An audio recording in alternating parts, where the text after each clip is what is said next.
Bismillahirrahmanirrahim. Assalamualaikum warahmatullahi wabarakatuh.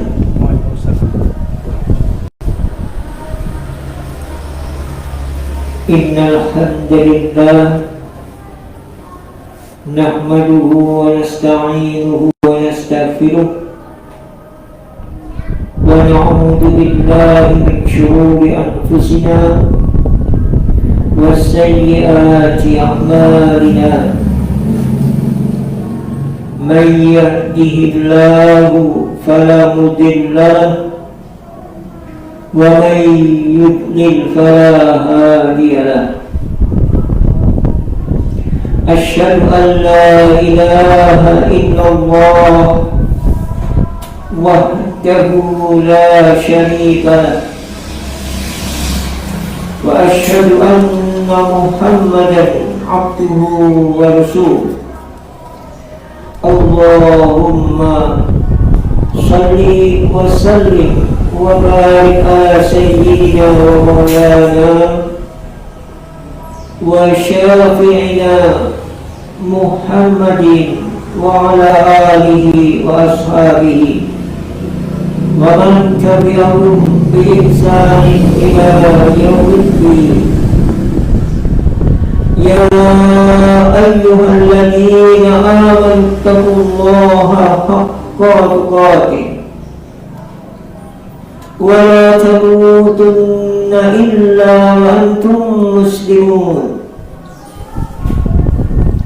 يا أيها الناس اتقوا ربكم الذي خلقكم من نفس واحدة وخلق منها زوجها وبث منهما رجالا كثيرا ونساء. واتقوا الله الذي تساءلون به والأرحام إن الله كان عليكم رقيبا. يا أيها الذين آمنوا اتقوا الله وقولوا قولا سديدا يصلح لكم أعمالكم ويغفر لكم ذنوبكم ومن يطع الله ورسوله فقد فاز فوزا عظيما. أما بعد فإن أصدق الحديث كتاب الله وخير الهدي هدي محمد صلى الله عليه وآله وسلم وشر الأمور محدثاتها وكل محدثة بدعة وكل بدعة ضلالة وكل ضلالة في النار. Saudara-saudaraku kaum muslimin dan muslimat yang saya cintai karena Allah, akhwati fillah wa ikhwani fiddin rahimani wa rahimakumullah. Pendengar setia 107.7 FM Radio Sahabat Muslim di mana saja berada,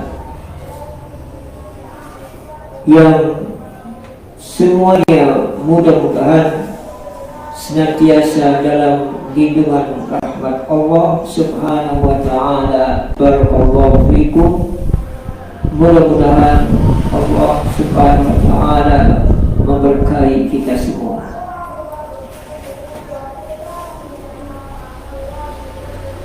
Kaum muslimin dan muslimat yang berbahagia, kedatangan bulan Ramadan setiap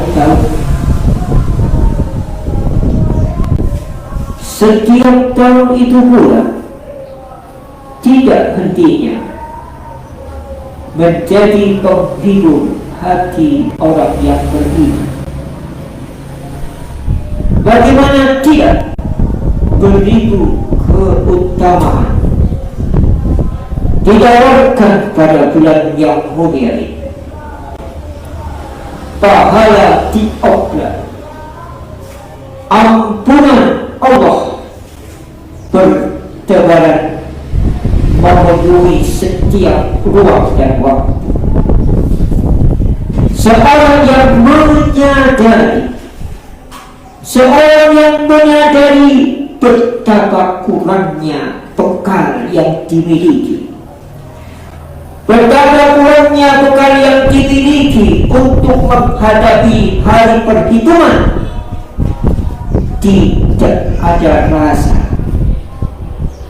tidak ada perasaan kecuali sumringah menyambut datangnya tamu yang agung ini, bulan Ramadan. Setiap insan yang menyadari betapa dosa telah melumuri dirinya, tidak ada perasaan kecuali bahagia.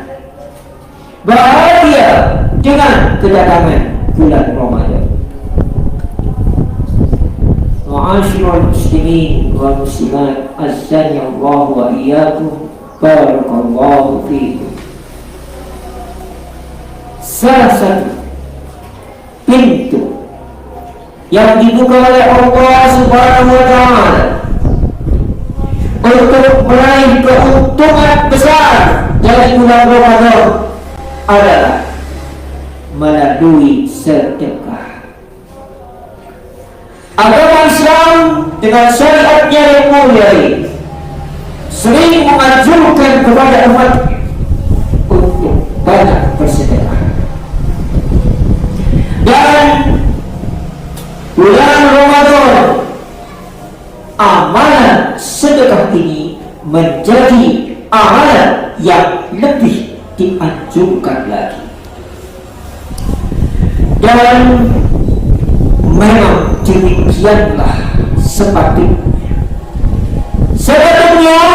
akhlak seorang mukmin, yaitu dermawan, nyah-nyoh, suka memberi. Kebahagiaannya ketika bisa memberi, itulah kebahagiaan yang sejati. Orang yang diberi senang, tetapi lebih senang lagi, lebih berbahagia lagi kalau mampu untuk memberi. Dan kebahagiaannya justru pada saat bisa memberi. Allah Subhanahu wa ta'ala dan Rasulnya sallallahu alaihi wa alihi wasallam memerintahkan, bahkan Rasulullah sallallahu alaihi wasallam memberi contoh kepada umat Islam untuk menjadi orang yang dermawan, untuk menjadi orang yang bermurah hati. Kita hendaknya mengetahui bahwa kedermawanan adalah sifat Allah Subhanahu wa ta'ala. Kesempurnaan seorang makhluk kalau menghiasi dirinya dengan sifat-sifat yang ada pada Al-Khaliq. Tentu saja sifat-sifat yang hakiki pada Al-Khaliq itu sangat berbeda dengan sifat yang ada pada makhluk. Walam yakul lahu kufuwan ahad, laisa kamitslihi syai'. Saudara-saudara yang cintai karena Allah, Nabiullah sallallahu alaihi wa alihi wasallam bersabda, Inna Allah jawad yuhibbul juda wa yuhibbu ma'aliyal akhlaqi wa yakrahu safasifah. Yang artinya Sesungguhnya Allah itu Jawadun, Maha Memberi. Jadi salah satu asma'u, salah satu nama Allah adalah Al-Jawad, yang Maha Memberi, yang mempunyai sifat jud, suka memberi. Sesungguhnya Allah itu Jawad, Maha Memberi. Yuhibbul juda, Allah mencintai kedermawanan, mencintai orang-orang yang dermawan, mencintai sifat kedermawanan. Wa yuhibbu ma'aliyal akhlaq, Allah subhanahu wa ta'ala mencintai akhlak yang mulia. Wa yakrahu safasifaha, dan Allah subhanahu wa ta'ala membenci akhlak yang buruk. Wa yakrahu safasifaha, orang yang berakhlak mulia dicintai Allah karena Allah mencintai ma'aliyal akhlak. Orang yang berakhlak buruk tidak dicintai oleh Allah, dibenci oleh Allah karena yakrahu safasifaha. Allah subhanahu wa ta'ala tidak menyukai, membenci akhlak yang buruk. Hadis ini dikeluarkan oleh Al-Imam Al-Baihaqi dan dinyatakan sahih oleh Syekh Al-Albani rahimahullah ta'ala. Semoga Allah merahmati keduanya. Disahihkan oleh Al-Albani rahimahullah ta'ala dalam Sahihul Jami' dengan nomor hadis 1744. Pendengar setia radio sahabat muslim yang saya cintai karena Allah, kita lihat hadis yang mulia. Dari hadis ini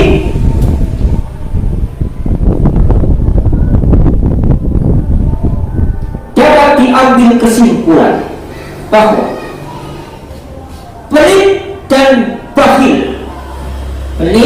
bakhil, kikir, jijik dan sejenisnya adalah akhlak yang buruk.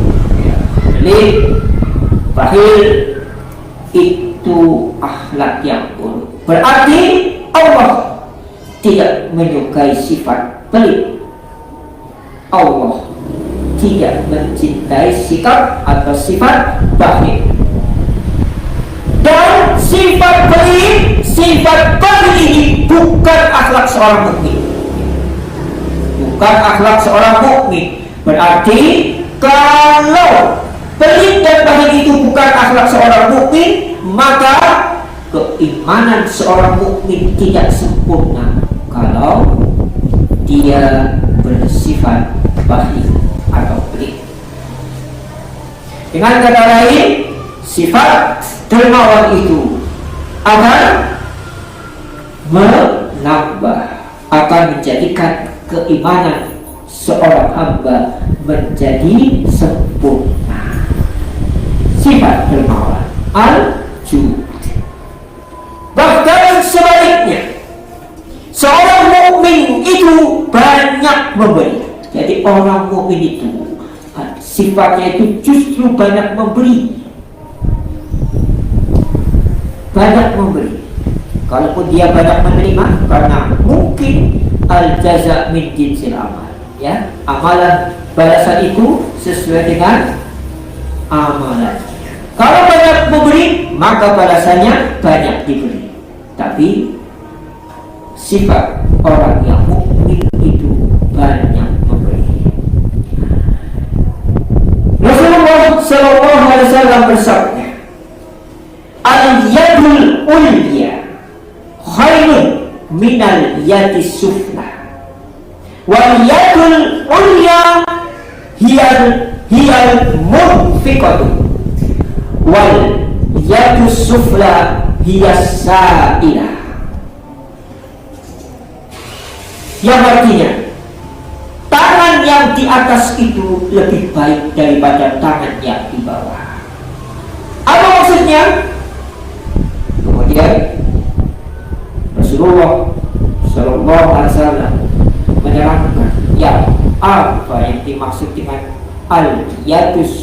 al-yadul ulya dan apa yang dimaksud dengan al-yadus sufla.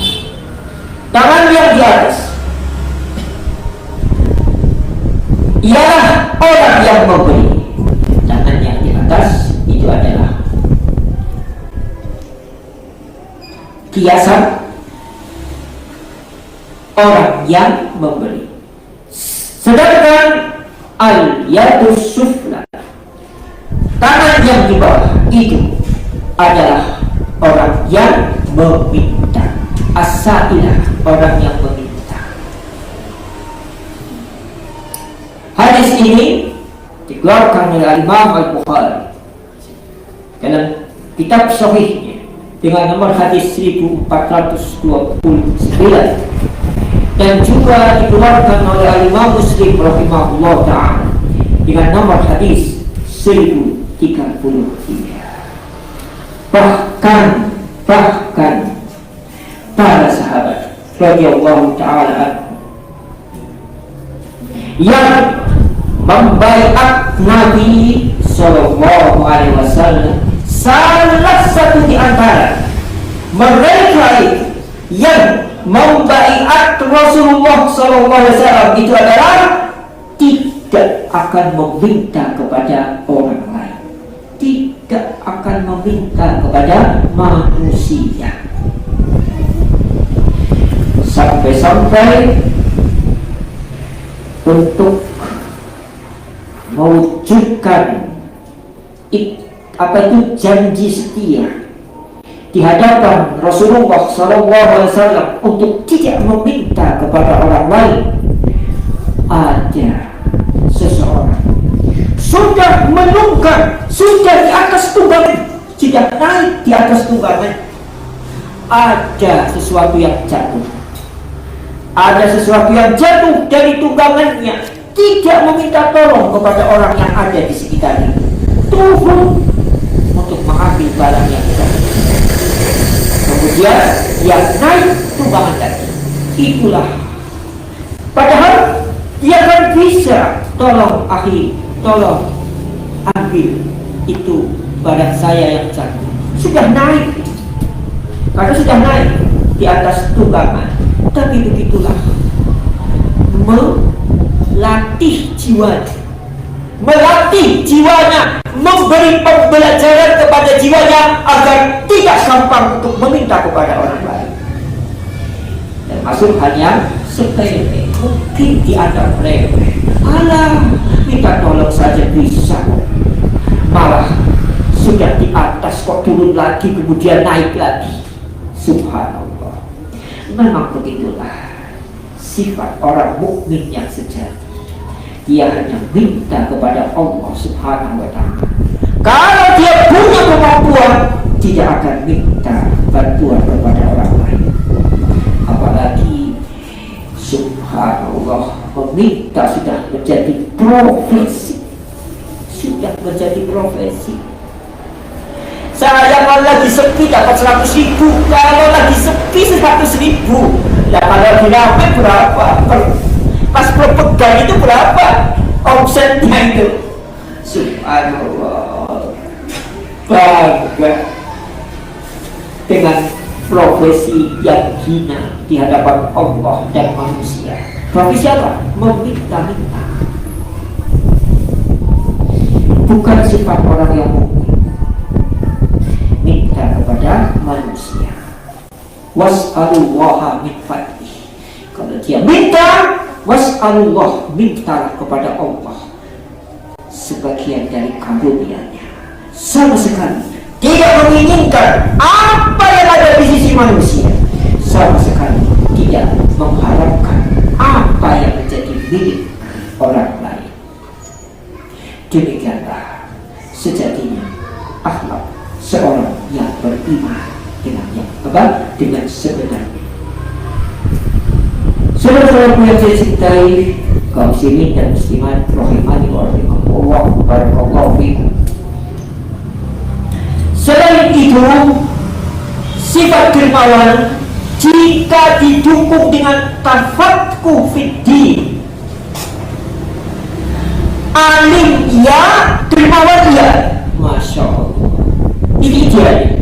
Dan ini merupakan kedudukan seorang hamba yang paling baik. Alim, tapi juga banyak memberi. Dua-duanya, ya, memberi ilmunya, memberi hartanya. Itu yang ideal. Kedudukan hamba yang paling baik. Hendaknya kita menginginkan untuk menjadi seorang hamba yang mukmin, yang mempunyai kedudukan yang terbaik. Bagaimana kedudukan yang terbaik seorang mukmin itu? Tafaqquh fiddin wal jud, alim terhadap ilmu agamanya, alim berilmu, dan yang kedua mengiringi sifat dan ilmunya itu dengan kedermawanan, mengilmui agama dengan baik, sehingga terkumpul dua sifat, yaitu alim dan jud, alim dan dermawan. Masya Allah. Mungkin ada salah satunya, yang banyak salah satu alim tapi tidak dermawan. Bagaimana dermawan? Subhanallah. Untuk kebutuhan keluarga saja pas-pasan, ya, pas butuh pas ada. Ada yang dermawan tapi tidak alim. Nah, makanya ini idealnya itu alim jud, alim mengilmui agama dengan baik, bukan hanya itu, dermawan dengan ilmunya, ya kan? Mengajarkan ilmunya, menyampaikan ilmunya, ditambah dermawan dengan hartanya. Masya Allah. Itu merupakan kedudukan yang paling baik dari seorang hamba. Kita harus gantungkan cita-cita kita setinggi langit.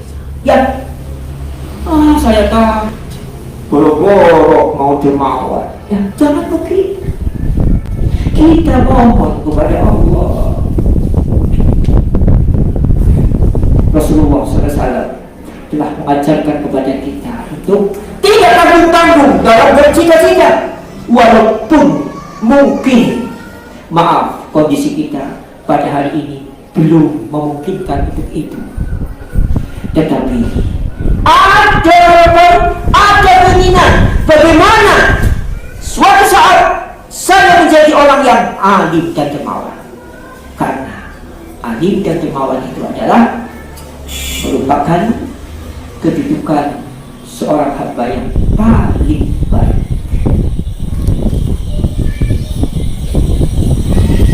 Bagaimana Rasulullah SAW mengajarkan kepada kita tidak tanggung-tanggung dalam mempunyai cita-cita. Kalau kalian minta surga, ini kata Rasul, mintalah surga Firdaus. Jangan tanggung-tanggung, jangan cuma itu puas di emperan surga. Ya lah, saya tadi di emper surga aja boro-boro, alhamdulillah. Jangan begitu. Kita itu jangan tanggung-tanggung kalau punya cita-cita. Jangan tanggung-tanggung kalau ingin masuk surga. Tidak puas dengan di emperan surga, tidak puas dengan tingkatan surga yang paling bawah. Fas'alul Firdaus, mohon kepada Allah surga Firdaus. Surga Firdaus itu apa sih? Surga yang paling tinggi, paling tinggi. Sudah surga yang paling tinggi. Apa surga Firdaus itu? Atapnya itu ars. Atapnya surga Firdaus itu ars. Ars itu apa sih? Makhluk Allah yang paling besar, paling tinggi. Makanya surga yang paling tinggi itu mentok dengan ars, ya kan? Atapnya itu ars. Itu Rasulullah SAW mengajarkan kepada kita tidak tanggung-tanggung kalau punya cita-cita, termasuk apalagi hanya alim, tafaqquh fiddin wal jihad. Insya Allah mudah bagi Allah. Kita tidak pesimis, kita tidak apatis. Berdoa kepada Allah Subhanahu wa Ta'ala, insya Allah kita akan diarahkan oleh Allah sesuai dengan cita-cita kita. Ya, ketika memang ini jadi orang yang alim, insya Allah dimudahkan untuk belajar ilmu agama. Ya, kalau kita ingin bercita-cita menjadi orang yang dermawan, insya Allah akan dimudahkan untuk melakukan upaya mencari min fadlillah, sebagian dari karunia Allah.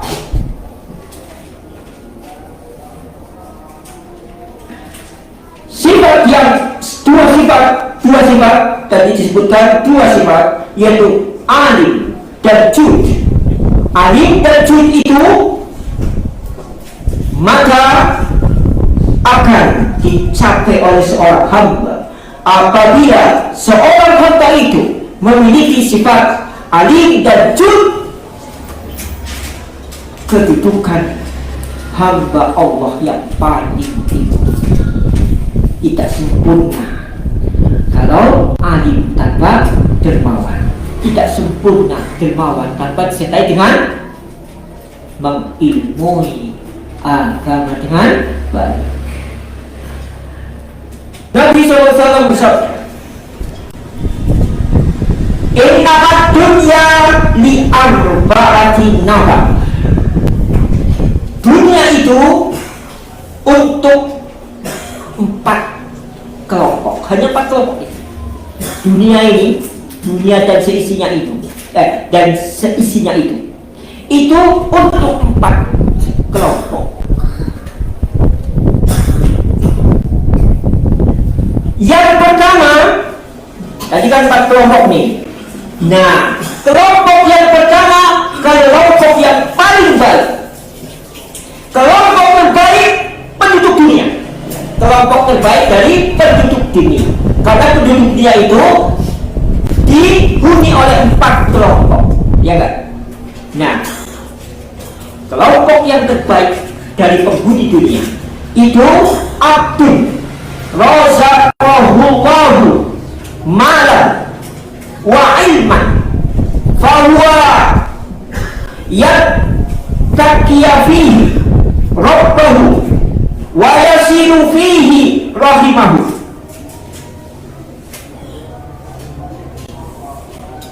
Wa ya'lamu lillahi fihi haqqan fahada bi afdalil manazil. Afdalul manazil, kedudukan yang utama, kedudukan yang utama. Jadi berapa? Ada 4 kelompok. Nah, disebutkan dalam naskah ini ada kelompok yang pertama, afdalul manazil, kelompok yang paling utama dari 4 kelompok. Siapa itu? Siapakah kelompok utama yang menjadi penghuni dunia? Kelompok yang paling utama yang menjadi penghuni dunia, abdul razaqahullahu malan, seorang hamba yang diberi harta oleh Allah, ya, yang diberi rezeki harta oleh Allah. Kemudian wa ilman, dan ilmu, ya, rezeki, ilmu itu rezeki. Ilmu, harta, dan ilmu itu rezeki. Harta itu rezeki itu bukan hanya harta saja. Ilmu, ya rezeki. Ilmu itu rezeki. Semangat kita itu juga rezeki. Kemudahan itu rezeki. Jangan hanya rezeki itu harta saja. Bahkan ilmu itu lebih baik daripada rezeki. Ilmu itu lebih baik daripada rezeki harta. Kenapa? Kok mencari rezeki mengorbankan waktu untuk mencari ilmu? Tidak berarti satu hari dari bangun tidur sampai tidur lagi mencari ilmu terus, lupa mencari rezeki. Bukan begitu artinya, tapi jangan pula dihabiskan 24 jam sehari hanya untuk mencari harta, ya, tanpa memberi kesempatan. Harus dikober-kober. Nah, jangan kemudian kalau kober, kalau ada kesempatan disempatkan. Kenapa mencari harta disempatkan, kok mencari ilmu tidak disempatkan? Ya kan? 24 jam gitu loh. Apa tidak ada kesempatan barang 1 jam 2 jam untuk mencari ilmu? Apalagi sekarang mudah medianya, sarananya, masa tidak sempat? Ya, disempatkan. Kalau tidak sempat terus, ya kan? Kalau kita tidak berusaha untuk menyempatkan, tidak akan sempat. Coba saja. Memang harus disempatkan, bukan kalau sempat, disempatkan. Bukan kalau kober, harus dikoberkan. Nanti kau kober-kober. Gitu. Kemudian fahuwa yattaqi fihi rabbahu, orang yang diberikan rezeki oleh Allah berupa apa? Rezeki yang utama ini, dua ini walaupun rezeki itu banyak, tapi kita hendak menjelaskan tentang afdalul manazil, ya, kedudukan yang paling utama, yaitu apa? Mal wa ilm. Karena orang yang paling baik kedudukannya di sisi Allah, hamba yang baik, hamba yang paling utama di sisi Allah itu adalah yang alim dan jujur, yang mengilmui agama dengan baik dan dermawan. Diberikan rezeki oleh Allah, diberi rezeki oleh Allah berupa harta serta kepahaman terhadap ilmu agama. Diberi paham, ya, apalagi dalam hadis sahih yang lain disebutkan Allah Subhanahu wa taala, salah satu tanda Allah Subhanahu wa taala menghendaki kebaikan kepada seorang hamba, diberi kepahaman dalam ilmu agama. Itu rezeki, dan itu menjadi apa? Kebaikan, tanda kebaikan bagi hamba itu. Apa? Diberi kepahaman dari Allah terhadap ilmu agama. Masya Allah, diberi paham, baca sekali, ngaji sekali paham. Alhamdulillah, ya. Sementara banyak bolak-balik baca, bolak-balik ngaji, udah paham-paham. Ada nggak? Ada. Tapi Masya Allah, karena memang Allah menghendaki kebaikan dari hamba itu. Apa salah satu tandanya? Diberi kepahaman tentang agama. Kemudian, nah ini pengelolaan harta yang prioritas, mengelola harta. Nah ini prioritas dalam mengelola harta yang telah dirizkikan oleh Allah. Apa? Dia bertakwa kepada Allah dalam menggunakan hartanya. Jadi mengelola harta yang itu merupakan rezeki dari Allah perlu takwa. Kalau orang tidak takwa, ya bisa jadi hartanya tidak berkah. Makanya kalau seseorang hamba menghendaki keberkahan pada hartanya, ya taqiya fihi rabbahu, bertakwa kepada Allah dalam mengelola hartanya. Kemudian disebutkan setelah itu prioritas utama, bagaimana kita mengelola harta, memberi harta. Bagaimana di sini? Wa yasilu fihi rahimahu. Yang pertama, nah ini yang kadang-kadang terlupakan. Yang prioritas utama justru menjadi prioritas kedua, ketiga, atau keempat. Apa itu? Yasilu. Apa itu? Wa yasilu fihi rahimah. Untuk menyambung silaturahim. Nah ini yang pertama ini, ya, yang menjadi prioritas utama seorang mukmin dalam mengelola harta adalah memanfaatkan harta itu untuk menyambung silaturahim. Pertama ini, jangan masjid, ya, menyumbang masjid boleh, itu ada kerabat yang membutuhkan. Kenapa itu tidak diberikan lebih dulu?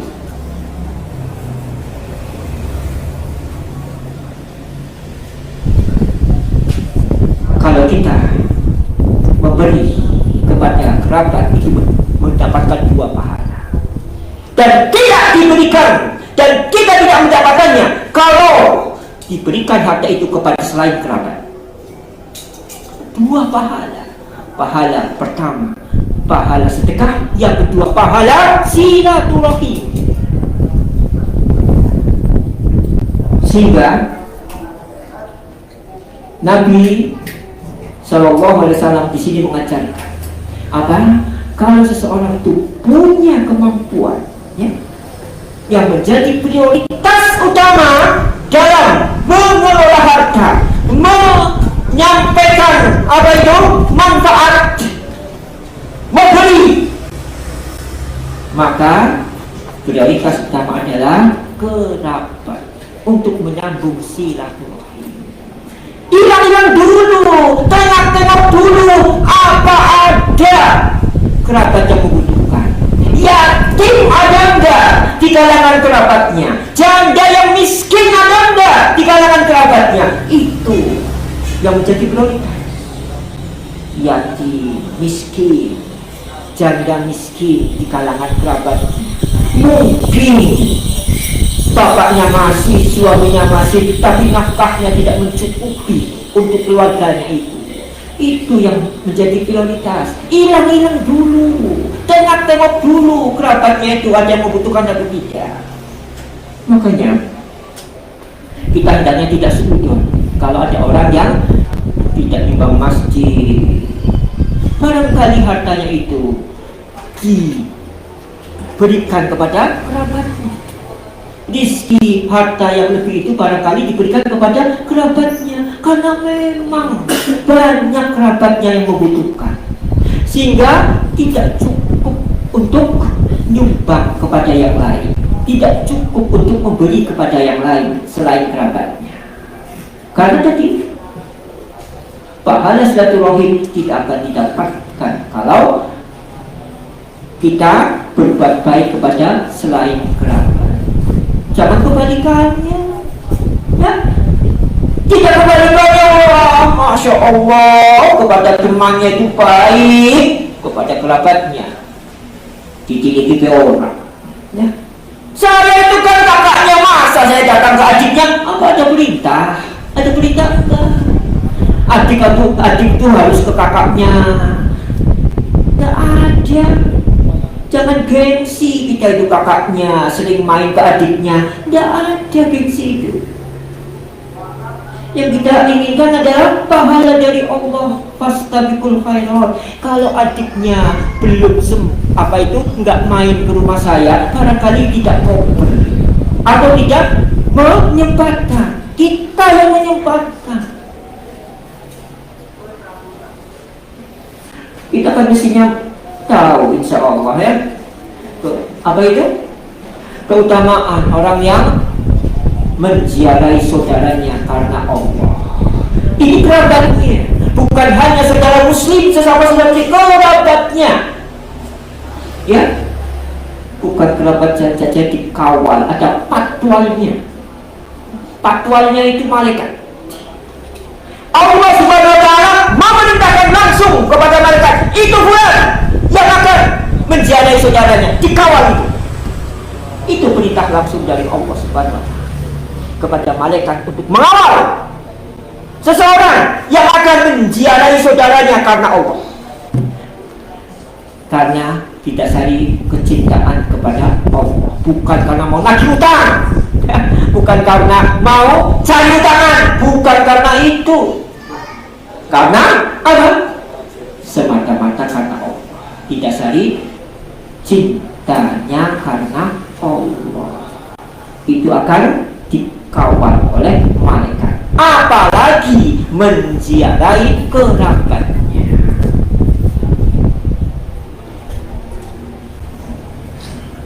Itu insya Allah kita jadi memahami.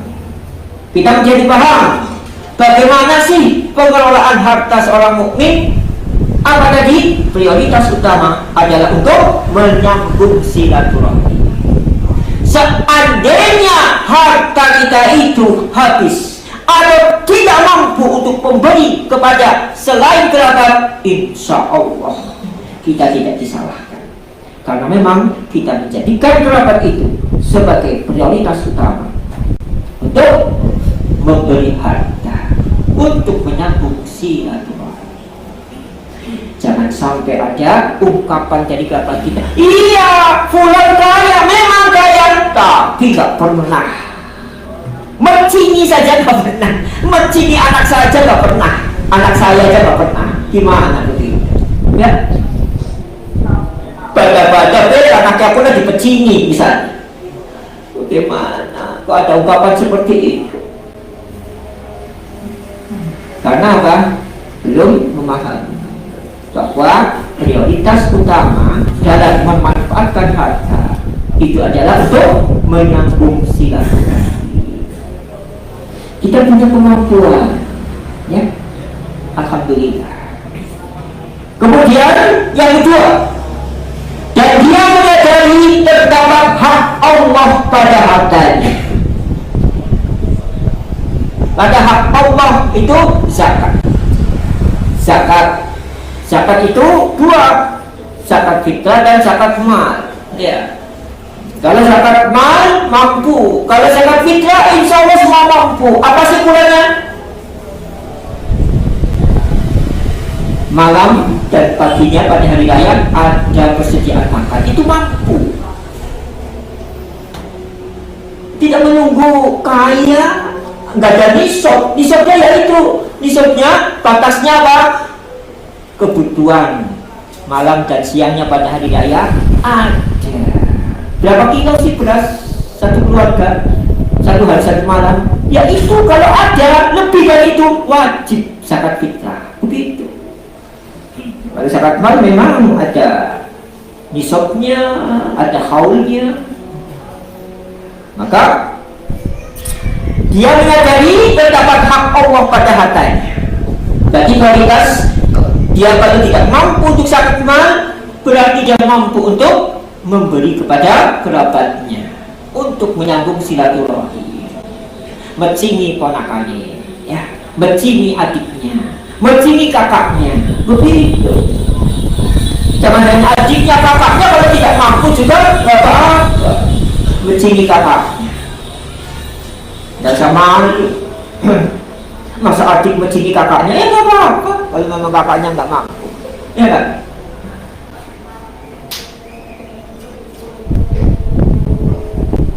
Kemudian Nabi SAW menutup sabdanya yang mulia ini dengan fahada. Jadi menutup sabdanya yang mulia ini dalam kelompok yang pertama, fahada bi afdalil manazil. Yang demikian ini siapa sih? Hamba yang diberi rezeki ilmu, ya, paham terhadap ilmu agama, mengilmui agama dengan baik dan dermawan di matanya itu bi afdalil manazil, kedudukan yang paling utama. Kita memohon kepada Allah ingin menjadi apa? Orang yang hamba yang mempunyai kedudukan yang utama, diberi rezeki ilmu, mengilmui agama dan baik, mengilmui agama dengan baik, seiring itu dengan itu pula diberi harta, diberi rezeki harta, sehingga kita nyok apa sih nyok? Suka memberi. Hadis ini dikeluarkan oleh Imam At-Tirmidzi rahimahullah taala, semoga Allah merahmatinya. Dalam kitab sunannya dengan nomor hadis 2325 dan dia berkata, Tirmidzi mengatakan hadis ini hasan. Saudara-saudaraku kaum muslimin dan muslimat rahimani wa rahimakumullah, Allah Subhanahu wa taala benar-benar memuliakan orang-orang yang bersedekah. Kita kan dimuliakan orang aja senang, apalagi dimuliakan Allah. Kalau kita ingin mendapat kemuliaan dari Allah, itu adalah kita gemar bersedekah. Kita suka memberi.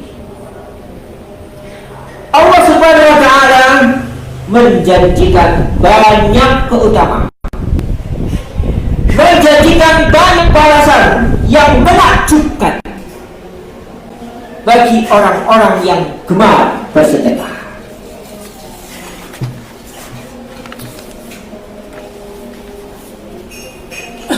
Dan apa? Allah tidak pandang bulu. Tidak pandang bulu bagaimana? Tidak pandang bulu siapa yang diberi sedekah.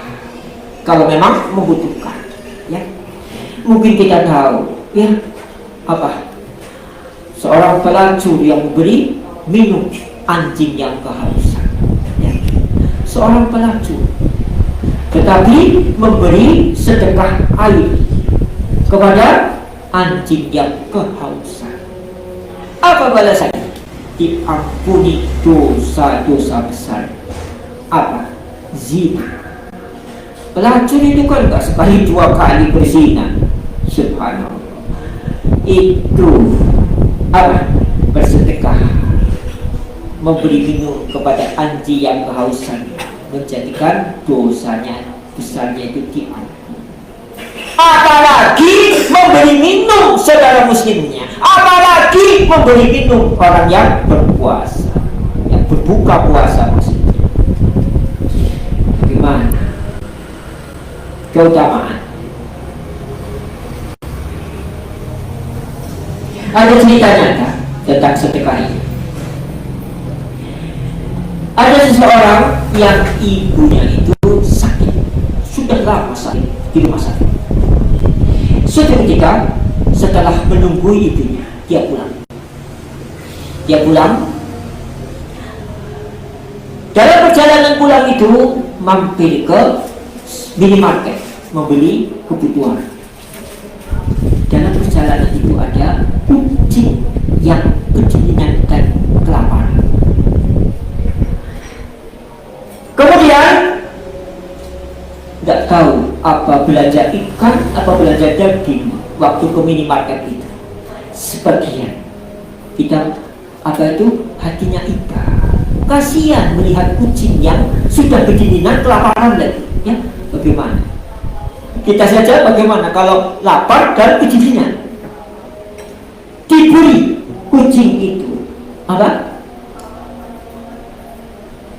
sebagian dari yang dibeli tadi di minimarket. Bagaimana? Tidak lama setelah itu ibunya sembuh dari penyakitnya.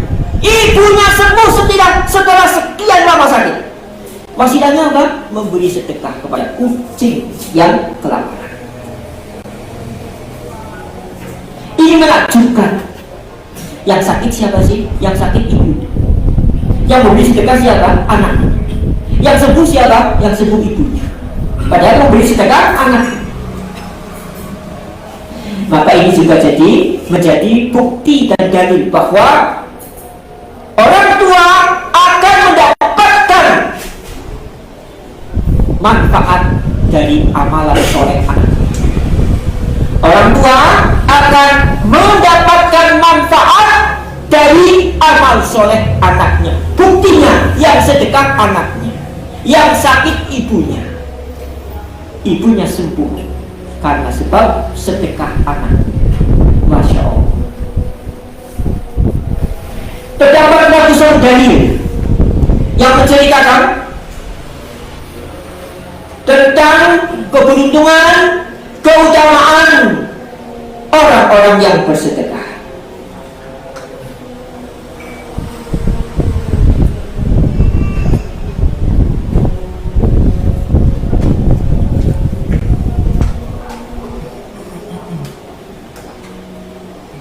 yang saya cintai karena Allah barakallahu fiik, banyaknya keutamaan sedekah ini. Seakan-akan seluruh kebaikan terkumpul dalam satu amalan ini. Amalannya apa sih? Sedekah. Tetapi keutamaannya itu seperti keutamaan banyak amalan. Ya, bagaimana? Apa kita tidak ditolong? Amalannya apa itu? Sedekah. Tetapi keutamaan dari satu amalan, yaitu sedekah ini, seakan-akan keutamaan beberapa amalan atau banyak amalan terkumpul dalam satu amalan, yaitu sedekah. Saking banyaknya keutamaannya. Itu maksudnya.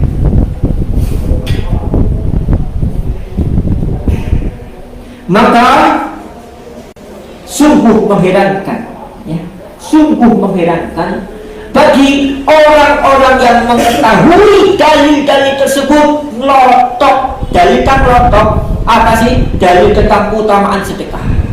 Tapi bagaimana realisasi? Bagaimana tatbiknya? Bagaimana pelaksanaan? Bagaimana amalannya dengan ilmu yang telah diketahuinya itu, tentang ilmu keutamaan sedekah itu. Dan anehnya tidak terpanggil hatinya serta tidak tergerak tangannya untuk banyak bersedekah. Tahu dari tentang keutamaan sedekah, tahu tentang apa itu hikmah yang menakjubkan dari sedekah, tetapi subhanallah, hatinya tidak terpanggil, tangannya tidak tergerak untuk banyak bersedekah.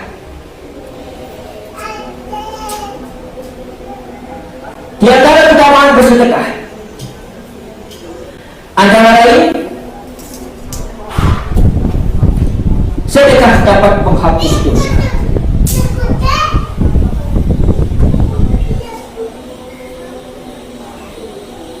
Apalagi bobot ikhlasnya besar, ya. Seperti tadi, kenapa keutamaan seorang pelacur memberi minum anjing yang kehausan itu begitu besar sampai mengampuni, ya, sampai terampuni dosa-dosanya? Itu karena besarnya keikhlasan. Yang pertama, tidak ada orang yang melihat. Tidak ada orang melihat. Bagaimana melihat? Di tengah padang pasir, tidak ada melihat. Tidak mencari pencitraan, ya. Bahasa sekarang ada pencitraan. Tidak ada sama sekali pencitraan kepada siapa? Kepada anjing. Wah, dapat balas apa anjing itu? Mencari pencitraan kok kepada anjing? Tidak mungkin. Maka tidak ada dalam rangka pencitraan, ya.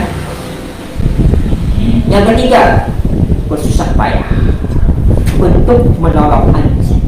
Kalau ikhlas, kalau tidak ikhlas, tidak mungkin sampai turun ke dalam sumur. Tidak mungkin kalau tidak ikhlas. Paling-paling lah mati bewis. Nah, tinggal lu ngapain? Ya. Ada apa? Ada urusan apa saya dengan anjing ini? Ya. Tapi ternyata tidak. Tolong ke dalam sumur, kan nggak ada. Sumur di padang pasir kok ada sanonya, ada pompa airnya, ada kerekannya, ada timbanya? Tidak ada. Turun, ya.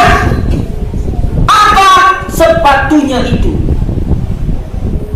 Sepatunya itu dilepas. Untuk apa sepatunya? Untuk menjadi tempat air. Karena tidak ada timbanya, tidak ada kerekannya, tidak ada karetnya. Untuk ngerek timba kan ada karetnya, ada kerekan. Tidak ada itu. Pakainya apa? Sepatu, dilepas sepatunya, turun ke dalam sumur, mengambil air. Digigit sepatunya itu. Kenapa digigit? Tangannya kan untuk naik, ya enggak? Masya Allah, perjuangan yang hanya untuk memberi minum anjing, bukan ibunya, bukan bapaknya, bukan suaminya, bukan anak-anak. Digigit sepatunya itu. Kenapa digigit? Karena tangannya untuk naik. Dua tangannya ini untuk berpegangan pada titik sumur, naik. Itulah ya. Makanya kalau kita menjalankan suatu amalan ketaatan dengan masyakoh, dengan susah payah, kemudian ikhlas, bukan hanya susah payah, ya rugilah. Sudah susah payah enggak ikhlas. Ikhlas tapi dengan susah payah, maka insya Allah akan mendapat keutamaan yang besar. Amalannya sama, ikhlasnya sama, tetapi susah payahnya tidak sama. Yang satu lebih susah payah, maka insya Allah pahalanya lebih banyak yang ikhlas, kemudian lebih berat susah payahnya dibandingkan dengan yang lebih mudah. Begitu. Makanya kalau kita ya melakukan amalan ketaatan disertai dengan susah payah, bergembiralah kita, karena kita diberi kesempatan oleh Allah Subhanahu wa taala pada saat itu untuk diberi pahala yang melebihi dari kadar biasanya. Kenapa? Karena kita merasakan susah payah. Makanya kemudian kenapa puasa itu pahalanya itu tidak terhingga? Karena susah payah, menahan haus, menahan lapar, ikhlas untuk ibadah. Dia rela untuk lapar, dia rela untuk haus, dia rela untuk tidak berhubungan dengan istrinya yang halal pada siang hari. Ridho, rela. Hanya untuk apa? Hanya untuk ibadah kepada Allah Subhanahu wa ta'ala. Itulah hikmahnya. Salah satunya insya Allah. Kenapa? Pahala puasa tidak terhingga. Hanya Allah Subhanahu wa ta'ala yang akan melipat gandakan dengan kelipatan yang tidak terhingga. Karena salah satunya adalah yang pertama ikhlas, yang kedua menahan sesuatu yang sesungguhnya itu dihalalkan. Ya enggak? Makan dasarnya dihalalkan ya enggak? Dihalalkan. Minum pada dasarnya dihalalkan. Berhubungan dengan istri ya dihalalkan, apalagi berhubungan dengan istri. Tetapi semua itu tidak dilakukan. Kenapa? Karena dia sedang berpuasa. Kenapa? Karena dia ingin mendapat balasan imanan wa ihtisaban. Beriman karena mengimani kewajiban puasanya, dan wa ihtisaban, ihtisab, mengharapkan pahala dari Allah Subhanahu wa ta'ala. Maka pahalanya apa? Pahalanya tidak terhingga. Masya Allah. Apalagi puasanya pada bulan Ramadan, yang puasa wajib.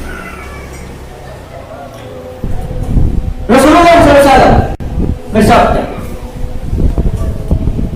"Wassadaqah tudfi'u khati'ah kama tudfi'ul ma'u an-nar." Sedekah dapat menghapus dosa sebagaimana air memadamkan api. Api kalah dengan air. Dosa akan padam, akan apa itu? Hilang dengan sedekah, sebagaimana air akan memadamkan api. Kira-kira kalau banyak airnya, mati semua enggak apinya itu? Mati semua. Berarti insya Allah sedekah itu akan apa itu? Mempunyai potensi menghapuskan semua dosa. Insya Allah akan mempunyai potensi menghapuskan semua dosa. Karena api kalau airnya itu banyak, sebesar apapun api itu akan padam dengan air. Dan dosa seberapa banyaknya insya Allah akan hilang dengan sedekah. Hadis ini dikeluarkan oleh Al-Imam At-Tirmidzi rahimahullah ta'ala dan dinyatakan sahih oleh Al-Imam Asy-Syaikh Al-Albani rahimahullah ta'ala dalam Sahih Sunan At-Tirmidzi dengan nomor hadis 614. Kita lihat keterangannya, saudara-saudara yang saya cintai karena Allah. Diampuninya dosa dengan sebab sedekah, tentu saja harus disertai tobat atas dosa yang dilakukan. Kalau dosa besar itu dengan tobat. Tidak sebagaimana yang dikatakan oleh sebagian orang yang sengaja bermaksiat. Kalau nanti sedekah, saya mau merampok tapi nanti uangnya untuk sedekah.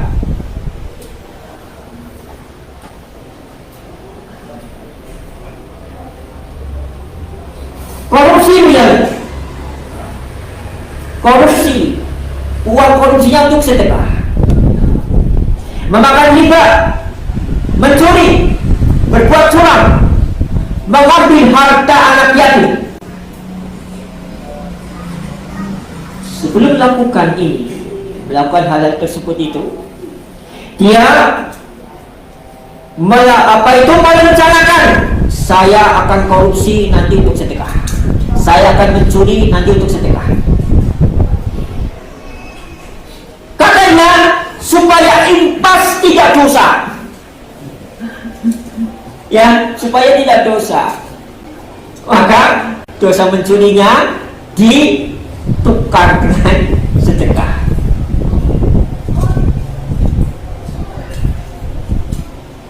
Yang demikian ini tidak dibenarkan karena termasuk merasa aman dari makar Allah yang merupakan dosa besar. Dia merasa aman sudah, enggak, dosa besarnya itu tidak membahayakan dirinya dengan sedekah, walaupun apa?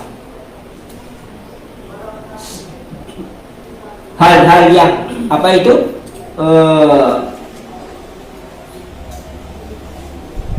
Sedekahnya itu merupakan dari apa? Dari hasil yang tidak dibenarkan.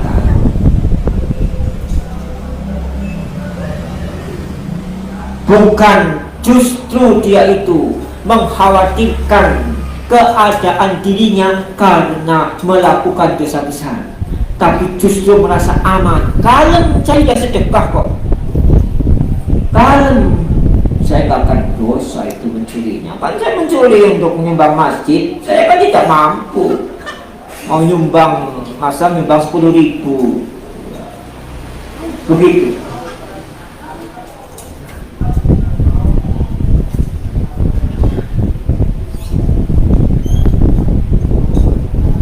Fala ya'man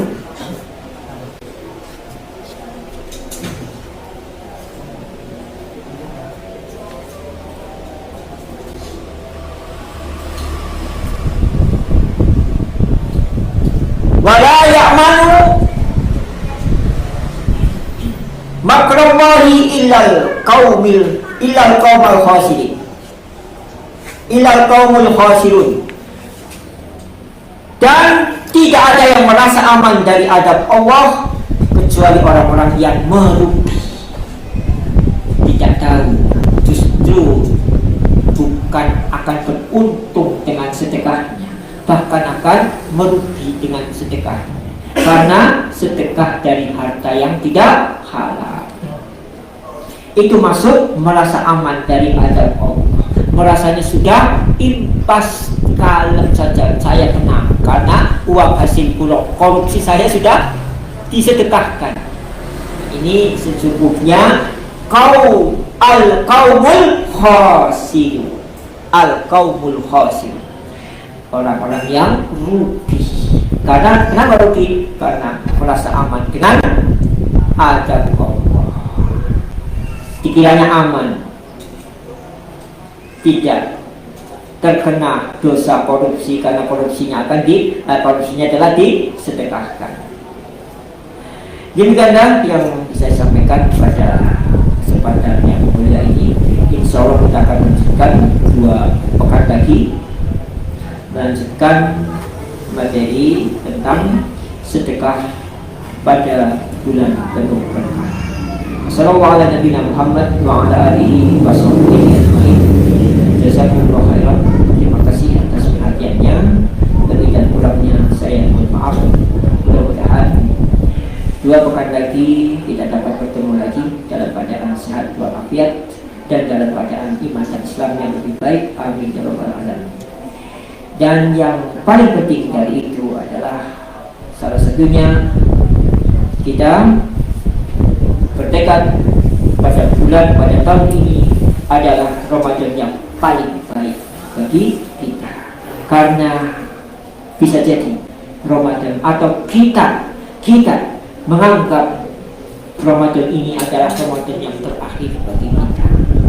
Kalau seseorang melakukan sholat, dia merasa sholat itu bisa jadi sholat yang terakhir, maka dia akan sholat khusyuk, bahkan akan berusaha menjadikan sholatnya itu sholat yang paling khusyuk. Maka kalau kita punya pikiran bahwa Ramadan tahun ini barangkali atau bisa jadi merupakan Ramadan yang terakhir bagi kita, maka kita akan berusaha keras dengan senantiasa tawakal kepada Allah Subhanahu wa taala agar Ramadan tahun ini menjadi Ramadan yang terbaik dalam seumur hidup kita. Wallahul musta'an. Wassallallahu ala nabiyyina Muhammad wa ala alihi wa sahbihi ajma'in. Subhanakallahumma wa bihamdika asyhadu an la ilaha illa anta astaghfiruka wa atubu ilaik. Wa akhiru da'wana alhamdulillahi rabbil alamin. Wassalamualaikum warahmatullahi wabarakatuh.